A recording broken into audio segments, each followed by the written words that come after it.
કેમ છો મિત્રો? મજામાં? વામજા એજ્યુકેશનમાં તમારું હાર્દિક સ્વાગત છે। આજના વિડીયોમાં, આજના લેક્ચરમાં, આજના ટોપિકમાં આપણે જોશું ધોરણ 6 વિષય સામાજિક વિજ્ઞાનનું ચેપ્ટર નંબર 11મું છે ભૂમિ સ્વરૂપો। તેમનો આ લેક્ચર 2 છે, બીજો વિડીયો છે। પહેલો વિડીયો તમે ન જોયો હોય તો પહેલાં જરૂરથી જોઈ લેજો।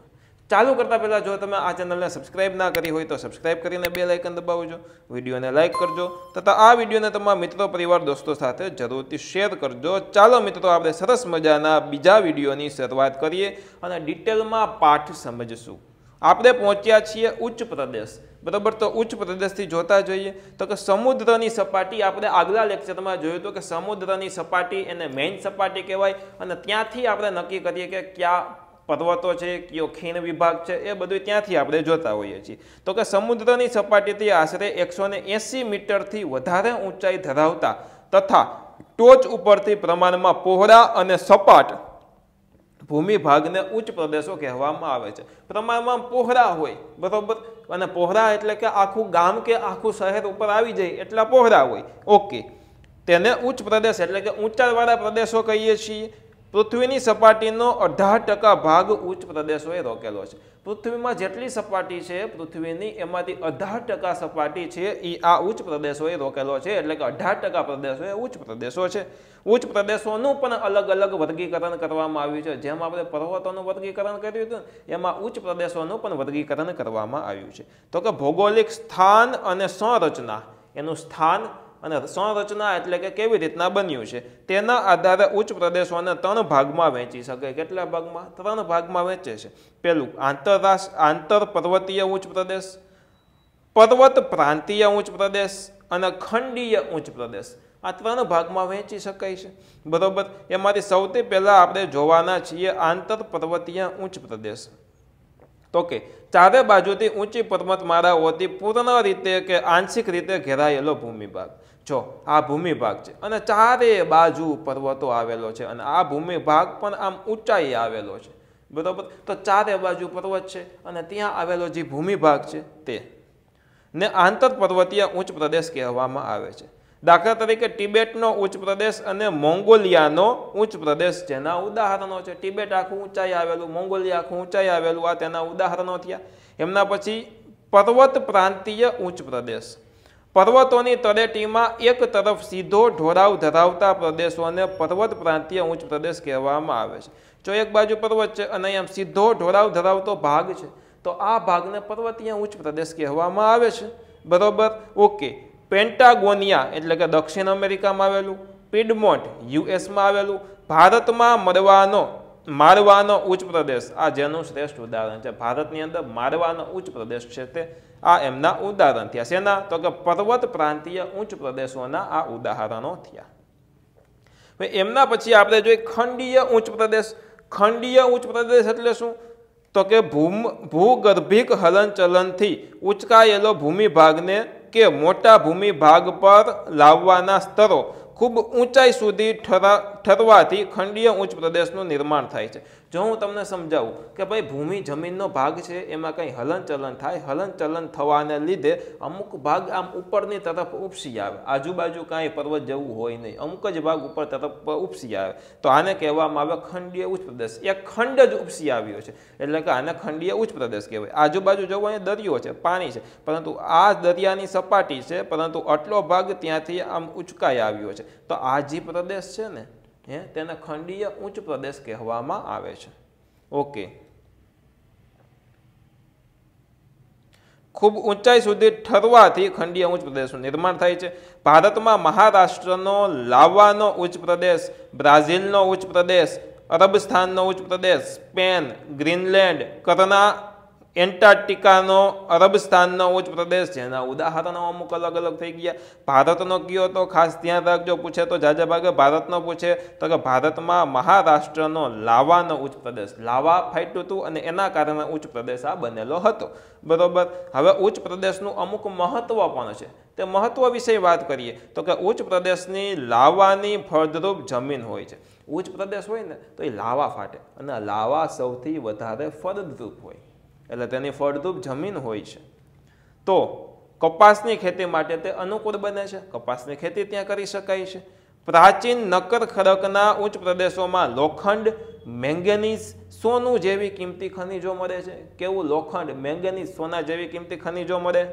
જેમ કે ભારતનો છોટા નાગપુરનો ઉચ્ચ પ્રદેશ, આ જ ઉચ્ચ પ્રદેશના ઢોરાઓ પશુપાલન માટે ખૂબ જ મહત્વના છે। ત્યાં પશુપાલન મોટા પ્રમાણમાં થાય છે, ખૂબ જ મહત્વના છે। પ્રવાસન અને ફિલ્મ શૂટિંગ માટે પણ ઉપયોગી છે। પ્રવાસન સ્થળ વિકસે, બરાબર, લોકો પ્રવાસમાં ત્યાં જાય, ત્યારબાદ ફિલ્મ શૂટિંગ, પિક્ચરોનું શૂટિંગ ત્યાં થાય। હવે જાણવા જેવું કીધું છે તો કે ગુજરાતના સૌરાષ્ટ્ર કલ્પની લગભગ મધ્યમાં ઉચ્ચ પ્રદેશની રચના થયેલી છે, બરાબર, સૌરાષ્ટ્ર બાજુ, જુનાગઢ બાજુ। હવે મેદાન વિશે વાત કરીએ તો કે સમુદ્રની સપાટીથી 180 મીટરથી ઓછી ઊંચાઈ, 180 મીટરથી ઊંચાઈ થઈ જાય, વધારે ઊંચાઈ થઈ જાય તો આને પર્વતીય વિસ્તાર કહેવાય, અને એનાથી નીચેની ઊંચાઈવાળો જે કાંઈ ભાગ હોય તેને મેદાન વિસ્તાર કહેવામાં આવે છે, બરાબર। ઓછી ઊંચાઈ કેનાથી તો કે 180 મીટરથી ઓછી ઊંચાઈએ આવેલા સમતલ કે સપાટ ભૂમિ ભાગને મેદાન તરીકે ઓળખવામાં આવે છે। સમતલ સપાટ ભૂમિ ભાગ હોય તેને, ઓકે। હવે મિત્રો એક વસ્તુ જોજો, સમુદ્રની સપાટી છે ત્યાંથી 180 મીટર ઊંચાઈ સુધીના જે કાંઈ પણ ભાગો આવે છે આ બધાને મેદાનો તમે કહી શકો છો। જ્યાં કાંઈ પણ જમીનો આવે છે તેને મેદાનો કહી શકો છો, ઓકે। આગળ જોઈ લઈ, તે પૃથ્વીની સપાટીથી લગભગ 55% ભાગ પર ફેલાયેલો છે। પૃથ્વીની જેટલી સપાટી છે એમાંથી 55% ભાગ મેદાન પ્રદેશ છે। દુનિયાના મોટા ભાગના મેદાન નદીઓ દ્વારા ઠલવાયેલા માટીમાંથી નિર્માણ પામ્યા છે। નદીઓ હોય, બરાબર, નદીઓ આવે એમાંથી માટી કાપ ભેગું સાથે સાથે આવે અને તેના દ્વારા આખો મેદાન પ્રદેશ બનતા હોય છે, અને તેના દ્વારા મિત્રો મોટા ભાગના મેદાનો બન્યા છે। અને નદીઓ સિવાય કેટલાક મેદાનોનું નિર્માણ પવનથી થાય, બરાબર, જ્વાળામુખી અને હિમ નદીઓ દ્વારા પણ થાય છે। હવે નદીને હિમ નદીમાં ફેર શું તો કે નદી એટલે સાદી નદી, હિમ નદી એટલે કે હિમાલયમાંથી આવતી જે નદીઓ છે તેને હિમ નદી કહીએ છીએ, જેમાં બરફવાળું પાણી હોય, ઠંડુ પાણી હોય, બરાબર, કારણ કે હિમાલયમાંથી તે નદીઓ આવે છે। હવે મેદાનોનું અમુક વર્ગીકરણ કરેલું છે। મેદાનોનું વર્ગીકરણ, કેવું વર્ગીકરણ તો કે નિર્માણના આધારે મેદાનોનું વર્ગીકરણ આ પ્રમાણે કરી શકાય। કેવી રીતના મેદાનોનું નિર્માણ થયું છે તેના આધારે વર્ગીકરણ કર્યું છે। પહેલું કિનારાના મેદાન એટલે કે સંરચનાત્મક મેદાન, બીજું ઘસારાના મેદાન, અને ત્રીજું છે નિક્ષેપણના મેદાન, બરોબર, ઓકે। દરેક મેદાનોને આપણે ડિટેલમાં સમજીએ। પેલું કિનારાના મેદાનને ડિટેલમાં જોઈએ તો આ મેદાનનું નિર્માણ મુખ્યત્વે સમુદ્ર કિનારા એટલે કે પૃથ્વીની ભૂગર્ભિક હલનચલનને કારણે સમુદ્ર કિનારા નજીક ખંડીય છાજલીનો ભૂમિ ભાગ ઊંચકાય ત્યારે બનતા મેદાનને સંરચનાત્મક મેદાન કહે છે, ઓકે। કઈ જગ્યાએ તો કે દરિયાની આસપાસ ભૂમિની હલનચલનના કારણે બને છે, ઓકે। આવા મેદાન મોટે ભાગે ભૂમિખંડના કિનારે જોવા મળે છે, જમીનનો જે ભાગ હોય ત્યાં જ તે જોવા મળે છે। અને મેક્સિકોના અખાતના કિનારે ફેલાયેલું સંયુક્ત રાજ્ય અમેરિકાના દક્ષિણ પૂર્વ આવેલ મેદાન તેનું ઉદાહરણ છે। દક્ષિણ પૂર્વ બાજુ આવેલું અમેરિકાનું, બરાબર, તે તેનું ઉદાહરણ છે। જમીનના તળિયા ઘસાવાને કારણે પણ આવા મેદાનોનું નિર્માણ થાય છે। જમીનનું જે તળિયું છે એ ઘસાય એટલે આવા મેદાનોનું નિર્માણ થાય છે। ઓસ્ટ્રેલિયાનું મધ્યનું મેદાન આ પ્રકારે નિર્માણ પામ્યું છે।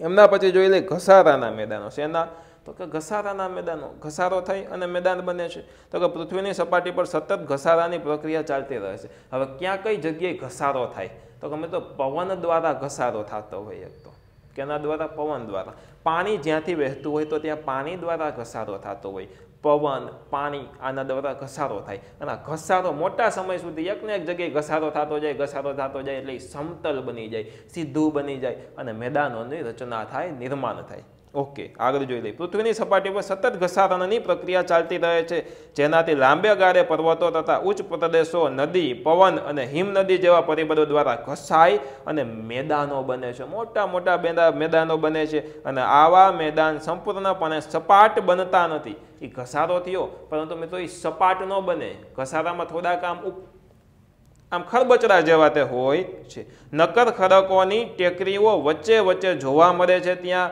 ઉત્તર કેનેડા અને પશ્ચિમ સાઇબિરિયાના મેદાન ઘસારાથી નિર્માણ પામ્યા છે અને ઘસારણ દ્વારા બનેલા મેદાનોને પેની પ્લેન પણ કહે છે। એમ કે ઘસારા દ્વારા જે મેદાનો બને તેને શું કહે છે તો તમારે લખવાનું પેની પ્લેન પણ કહેવામાં આવે છે। હવે નિક્ષેપણના મેદાન વિશે અમુક આપણે વાત કરીએ તો નદી, હિમ નદી, પવન વગેરે પરિબળો દ્વારા પથરાયેલ કાંપના નિક્ષેપણથી સરોવર કે સમુદ્ર જેવા કોતરો ભરાવાથી, શું સરોવર અથવા તો સમુદ્ર જેવા કોતરો ભરાઈ જાય, ભરાવાથી આવા મેદાનનું નિર્માણ થાય છે અને તેથી તેને નદીકૃત કે કાંપના મેદાન પણ કહેવામાં આવે છે. નદીકૃત અથવા તો કાંપના મેદાનો કહેવામાં આવે છે. ભારતમાં ગંગા યમુના મેદાન, ઉત્તર ચીનમાં હવાંગ હોનું મેદાન, ઇટાલીમાં પો નદી દ્વારા બનેલું લોમ્બાર્ડીનું મેદાન કાંપના મેદાનના વિશિષ્ટ દ્રષ્ટાંત એટલે કે ઉદાહરણો છે. જ્યારે મેદાનોનું નિર્માણ સરોવરમાં કાંપના નિક્ષેપણથી થાય, સરોવર છે, સમુદ્ર છે, એમાં કાંપના આવવાથી, કાંપના નિક્ષેપણથી થાય છે, ત્યારે તેને સરોવરના મેદાનો કહે છે, કારણ કે સરોવરથી તેમનું નિર્માણ થયું છે. કાશ્મીરની ખીણો ભારતમાં સરોવરના મેદાનનું ઉદાહરણ છે. હવે મેદાનો છે એનું મહત્વ શું તેના વિશે વાત કરીએ તો કે માનવ વસાહતો દ્વારા વ્યાપાર વાણિજ્યના સ્થાનો ફળદ્રુપ મેદાનોમાં સપાય છે. બરાબર, ફળદ્રુપ મેદાનો હોય ત્યાં વ્યાપાર અને વાણિજ્યના સ્થાનો વિકસે છે, રહેઠાણ વિકસે છે. સપાટ મેદાન સડક માર્ગ અને રેલ માર્ગ માટે ઉપયોગી પુરવાર થાય છે. સડક માર્ગ રસ્તો સહેલાઈથી બને, રેલ માર્ગ રેલવે સહેલાઈથી બને છે. ગીચ વસ્તી ધરાવતા શહેરો મેદાનોમાં આવેલા છે. ફળદ્રુપ જમીન ખેત ઉત્પાદન માટે વધુ ઉપયોગી છે, ખેતીનું ઉત્પાદન કરવા માટે અને ખેત પેદાશો ઉદ્યોગો માટે કાચો માલ પૂરો પાડે છે. મેં શર્ટ પહેર્યો તો શેમાંથી બન્યો તો કે ઊનમાંથી, દોરો બન્યો, દોરામાંથી શર્ટ બન્યો. બરાબર, તો આ ઊન ક્યાંથી આવ્યું? ઊન એટલે રૂ, ક્યાંથી આવ્યું? કપાસ વાવ્યો, કપાસ ઉગાડ્યો એમાંથી. બરાબર, ઊનમાંથી નહીં, રૂમાંથી બન્યો. બરાબર, ઊન આખી અલગ વસ્તુ છે. ઊન શેમાંથી મળે તો કે ઘટા બકરામાંથી બને. આ કપાસમાંથી રૂ બન્યું, રૂમાંથી દોરો બન્યો, દોરો એટલે તાંતનો બન્યો, દોરામાંથી શર્ટ બનાવવામાં આવ્યો. બરાબર, તો આ કપાસ ક્યાં ઉગાડ્યો તો કે મેદાનમાં. બરાબર, એટલે કાચો માલ પૂરો પાડે છે. મેદાનોનું મહત્વ વિશે વાત કરીએ તો કે માનવ વસાહતો અને વ્યાપાર વાણિજ્યના, આ તો જોઈ લીધું મેદાનોનું મહત્વ. આગળ જોઈ લઈએ ઉપસાગર. શું આવશે? ઉપસાગર. સામાન્ય રીતે મહાસાગરના જળ ભાગનો આંશિક ભાગ, મહાસાગરો હોય એના જળ ભાગ હોય, પાણી હોય, એનો આંશિક એટલે કે થોડો ઘણો ભાગ એટલે કે ઉપસાગર. કેવો? ઉપસાગર. જે જમીન ફરતે ખુલ્લા વિશાળ સરોવર જેવો આકાર ધરાવે છે, વિશાળ સરોવર જેવો આકાર ધરાવે છે. ઉપસાગરો વિશાળ તથા નાના કદના હોઈ શકે છે. ભારતમાં બંગાળનો ઉપસાગર તેનું શ્રેષ્ઠ ઉદાહરણ છે. બંગાળનો ઉપસાગર. અખાત વિશે વાત કરીએ તો કે જ્યારે કોઈ જળ વિસ્તાર ત્રણ બાજુથી ભૂમિથી ઘેરાયેલો હોય, બરાબર, એક જળ વિસ્તાર છે એની ત્રણ બાજુ જમીન આવેલી હોય, ભૂમિથી ઘેરાયેલો છે, જમીનો આવેલી છે, બરાબર, તેને અખાત કહેવામાં આવે છે. દાખલા તરીકે ખંભાતનો અખાત, તો એ અખાત એટલે કે પાણીનો એક ખાડો છે મોટો, બરાબર, એની ત્રણ બાજુ જમીન છે અને એક બાજુ પાણી આવેલું છે. ઉદાહરણ તરીકે ખંભાતનો અખાત અને કચ્છનો અખાત, બરાબર, એના ઉદાહરણ થયા. એમના પછી ભૂશીર. ભૂશીર એટલે કે ભૂમિનો લંબાત્મક છેડો, લંબાત્મક છેડો છે જે જળ ભાગમાં ફેલાયેલો છે. પાણીવાળો ભાગ હોય, જળ ભાગ હોય તેની અંદર આવેલો છે, જેને સમુદ્ર રેખા તરીકે સંજ્ઞા પણ આપી શકાય છે. દાખલા તરીકે કન્યાકુમારી ભારતમાં આવ્યું, કન્યાકુમારી છે તે, અને કેપ ઓફ ગુડ હોપ આફ્રિકામાં આવેલું છે તે. એમના પછી ટાપુ વિશે વાત કરીએ. ટાપુ એટલે શું? આજુબાજુ પાણી અને વચ્ચે થોડીક જમીન આવેલી હોય તેને ટાપુ કહેવામાં આવે છે. જે ભૂમિ ભાગ ચારે બાજુથી જળ વિસ્તારથી ઘેરાયેલો હોય, ચારે કોર પાણી હોય, ચાર બાજુ, બધી જ બાજુ પાણીથી ઘેરાયેલો હોય તેને ટાપુ તરીકે ઓળખવામાં આવે છે.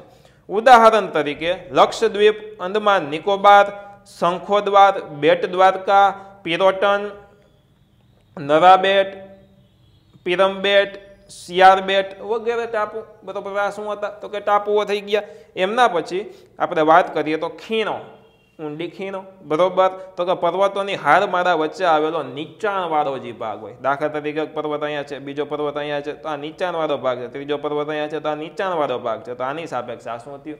ઊંડી ખીણ થઈ. ઉપરથી ઠેકડો મારતો તો ડાયરેક્ટ નીચે જવું, બરોબર, જાવ નીચે પણ પહોંચી જાવ ઉપર, બરોબર, સમજ્યા? બરોબર, તો આને કહેવાય ખીણ પ્રદેશ.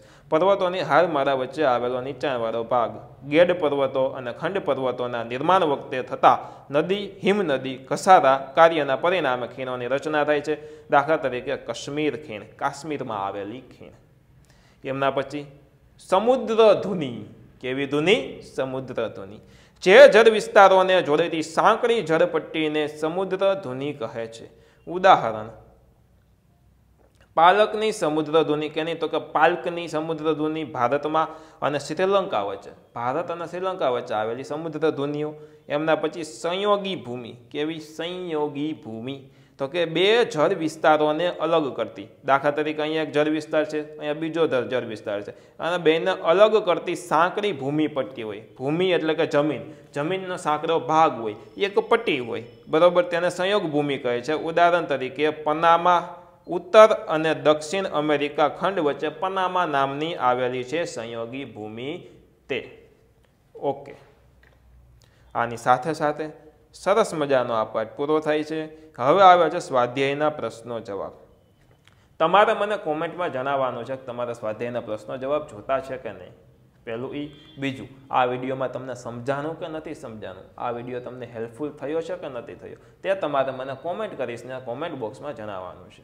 આજના વિડીયોમાં આટલું જ રાખીએ છીએ. આખો પાઠ મેં સરસ રીતના તમને સમજાવી દીધો છે 2 વિડીયો મારફતે. તો હવે તમારો એક કામ બને કે વિડીયોને લાઇક કરવો, તો જરૂરથી વિડીયોને લાઇક કરો, સરસ મજાની કોમેન્ટ કરો, તથા આ વિડીયોને તમારા મિત્રો, પરિવાર, દોસ્તો હોય જ બધાને, બરાબર, તો તેના સુધી શેર કરો. ફરી મળશું એક સરસ મજાના નવા વિડીયો સાથે. ફરી પધારજો. બાય, જય હિન્દ, વંદે માતરમ. આવજો. ધન્યવાદ.